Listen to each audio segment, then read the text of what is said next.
एक से भले दो। किसी गांव में एक ब्राह्मण रहता था। एक बार किसी कार्यवश ब्राह्मण को किसी दूसरे गांव जाना था। उसकी माँ ने उससे कहा कि किसी को साथ ले ले क्योंकि रास्ता जंगल का था। ब्राह्मण ने कहा, माँ तुम डरो मत, मैं अकेला ही चला जाऊंगा क्योंकि कोई साथी मिला नहीं है।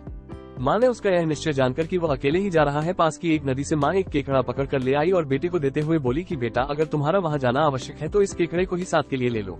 एक से भले दो, ये तुम्हारा सहायक सिद्ध होगा। पहले तो ब्राह्मण को केकड़ा साथ ले जाना अच्छा नहीं लगा। वो सोचने लगा कि केकड़ा मेरी क्या सहायता कर सकता है। फिर माँ की बात को आज्ञारूप मानकर उसने पास पड़ी एक डिब्बी में केकड़े को रख लिया। ये डब्बी कपूर की थी। उसने इसको अपने झोले में डाल लिया और अपनी यात्रा के लिए चल पड़ा। कुछ दूर जाने के बाद धूप काफी तेज हो गई। गर्मी और धूप से परेशान होकर वो एक पेड़ के नीचे आराम करने लगा। पेड़ की ठंडी छाया में उसे जल्दी ही नींद भी आ गई। उस पेड़ के कोटे में एक सांप भी रहता था। ब्राह्मण को सोता देखकर वो उसे डसने के लिए कोटा से बाहर निकला। जब वो ब्राह्मण के करीब आया तो उसे कपूर की सुगंध आने लगी।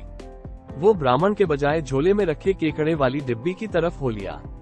उसने जब डब्बी को खाने के लिए झपटा मारा तो डब्बी टूट गई, जिससे केकड़ा बाहर आ गया और डिब्बी सांप के दांतों में अटक गई। केकड़े ने मौका पाकर सांप को गर्दन से पकड़कर अपने तेज नाखूनों से कस लिया। सांप वहीं पर ढेर हो गया। उधर नींद खुलने पर ब्राह्मण ने देखा कि पास में ही एक सांप मारा पड़ा है। उसके दांतों में डिबिया देखकर वो समझ गया कि इसे केकड़े ने ही मारा है। वो सोचने लगा कि माँ की आज्ञा मान लेने के कारण आज मेरे प्राणों की रक्षा हो गई, नहीं तो ये सांप मुझे जिंदा नहीं छोड़ता। इसलिए हमें अपने बड़े, माता, पिता और गुरुजनों की आज्ञा का पालन जरूर करना चाहिए।